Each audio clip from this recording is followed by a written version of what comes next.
প্রথমবারের মতো ঢাকায় এসেছেন পাকিস্তানের জনপ্রিয় অভিনেত্রী হানিয়া আমির। তার এই সফর ঘিরে ভক্তদের উচ্ছ্বাস যেমন তুঙ্গে, তেমনি নানা পরিকল্পনাও রয়েছে এই তারকার। ঢাকায় পৌঁছার পরপরই তিনি ফেসবুকে বাংলায় লেখেন, আসসালামু আলাইকুম, বাংলাদেশ কেমন আছো? আরেকটি পোস্টে বাংলাদেশ ও পাকিস্তানের পতাকার সঙ্গে ভালোবাসার ইমোজি যুক্ত করেন।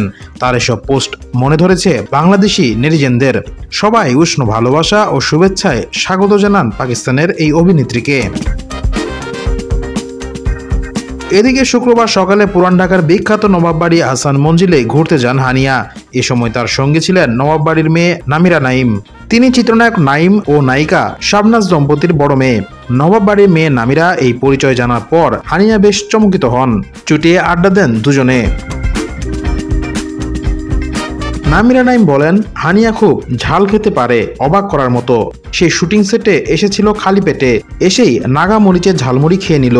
বেশ আনন্দ নিয়েই খেয়েছে। ফুচকাও খেয়েছে ৩-৪টি নাগামরিচ দিয়ে। আমাদের তো ঝাল দেখলেই চোখে পানি চলে আসে, কিন্তু হানিয়ার জন্য সব স্বাভাবিক। নামিরা আরও বলেন, ঢাকার আহসান মঞ্জিলে রাফসান্দা ছোট ভাই হানিয়াকে নিয়ে একটি ব্লগিংয়ে শুটিং করেন। তিনি আমার সঙ্গে যোগাযোগ করে যেতে বলেন। হানিয়ার সঙ্গে পরিচিত হয়ে আনন্দ পেয়েছি। আমি নবাববাড়ি মেয়ে জেনে খুব আগ্রহ দেখিয়েছে।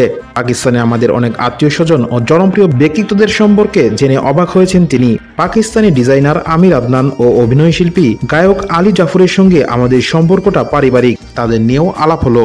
নামিরা দাবি করেন, হানিয়াকে সামনাসামনি দেখাটা চমৎকার অভিজ্ঞতা ছিল। তিনি প্রাণখোলা, বন্ধুসুলভ একজন মানুষ।